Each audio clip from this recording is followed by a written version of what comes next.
بعض اوقات بعض لوگ، بعض سپیکرز، بعض سکولرز، بعض تبلیغ کرنے والے، خطاب کرنے والے بے دھڑک کہہ دیتے ہیں کہ شب برات کی کوئی حقیقت نہیں ہے،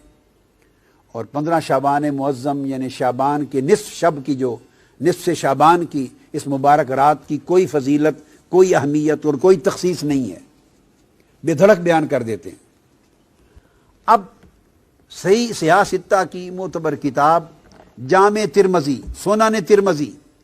اس کی طرف آ رہے ہیں، اس کا باب 39۔ اب وہ لوگ اس پر توجہ کریں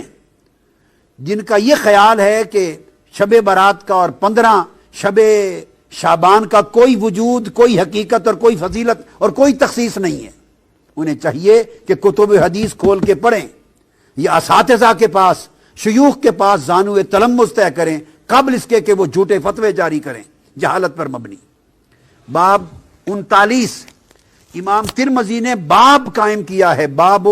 ما جاء فی لیلۃ النصف من شعبان، 15ویں شب شعبان کی فضیلت میں باب قائم کیا امام ترمذی نے، اور عنوان ہی یہ شب نصف شعبان قائم کیا اس عنوان کے ساتھ۔ اور آگے پھر امام ترمذی نے حدیث نقل کی ہے، جس حدیث کی راوی پھر ام المومنین حضرت عائشہ صدیقہ رضی اللہ تعالی عنہ ہیں، اور ان سے روایت کیا ہے حضرت عروہ نے، ان عروہ عن عائشہ رضی اللہ تعالی عنہ قالت فقدت رسول اللہ صلی اللہ علیہ وآلہ وسلم لیلۃ فخرجت فاذا هو بالبقیع۔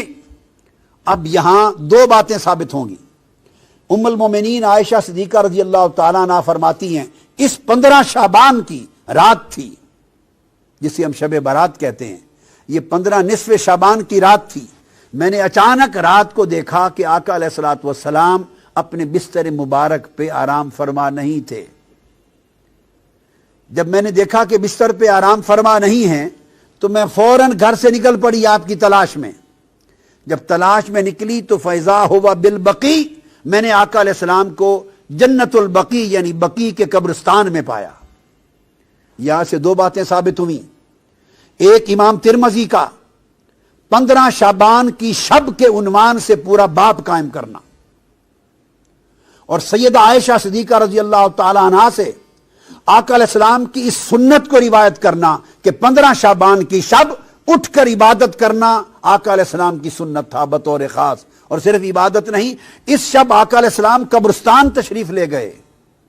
جنت البقیع میں تشریف لے گئے، تو دو سنتیں ثابت ہوئی۔ بعض لوگ اس مغالطے میں بھی مبتلا ہیں، اور میں نے پڑھا ہے بعض اخبارات میں، بعض لوگوں نے کہہ دیا کہ قبرستان جانا اور فاتحہ کرنا بھی اس رات میں کہیں ثابت نہیں ہے۔ تو دیکھیے یہ سنن ترمذی کے باب سے ثابت ہے، آقا علیہ السلام کی سنت سے ثابت ہے کہ عائشہ صدیقہ رضی اللہ تعالی عنہا نے آپ کو جنت البقیع میں پایا، اور جب آپ ان کے پاس پہنچی تو آقا علیہ السلام نے فرمایا اکنت تخافین ان یحیف اللہ علیک ورسولہ، اے عائشہ صدیقہ رضی اللہ تعالی عنہ، دوڑتی دوڑتی مجھے تلاش کرنے کے لیے آئی ہو، تمہارا کیا خیال ہے اللہ اور اللہ کا رسول تمہاری حق تلفی کرے گا؟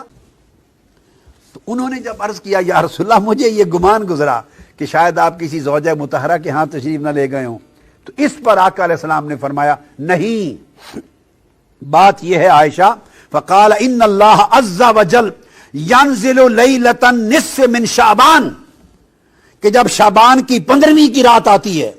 تو اللہ تبارک و تعالی الی السماء الدنیا، آسمان دنیا کی طرف ایک خاص شان کے ساتھ نازل ہو جاتا ہے۔ اب آپ دیکھیے، یوں تو آسمان دنیا کی طرف ہر رات کے پچھلے پیر نازل ہوتا ہے، تو جب نصف شعبان کی رات کی تخصیص فرمائی تو اس کا مطلب ہے اس رات کسی اور شان کے ساتھ، بڑی عظیم مغفرت کے اعلان کے ساتھ، عظیم رحمتوں کے اعلان کے ساتھ، عظیم عطا اور سخا کے اعلان کے ساتھ اتر آتا ہے۔ فَيَغْفِرُ لِأَكْثَرَ مِنْ عَدَدِ شَعْرِ غَنَمِ كَلْبٍ،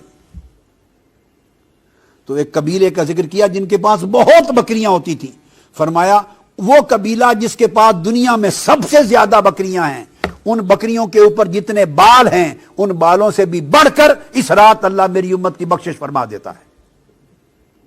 اس شب برات، اس لیے اس کو شب برات کہتے ہیں کہ اس رات دوزخ سے آزادی ہوتی ہے، برات ہوتی ہے، بخشش کا اللہ کی طرف سے اعلان ہوتا ہے۔ اور اس کے بعد امام ترمذی روایت کرتے ہیں وفی الباب عن ابی بکر الصدیق، اسی باب میں اسی موضوع پر یہ حدیث سیدنا ابو بکر صدیق رضی اللہ تعالیٰ عنہ نے بھی روایت کی ہے۔ تو 15 شعبان کی رات کی اہمیت حضور کی سنت سے ثابت ہوئی، سیدنا صدیق اکبر کی روایت سے ثابت ہوئی، اور ام المومنین حضرت عائشہ صدیقہ رضی اللہ تعالیٰ عنہ کی روایت سے، جسے امام ترمذی نے مستقل باب قائم کر کے بیان کیا۔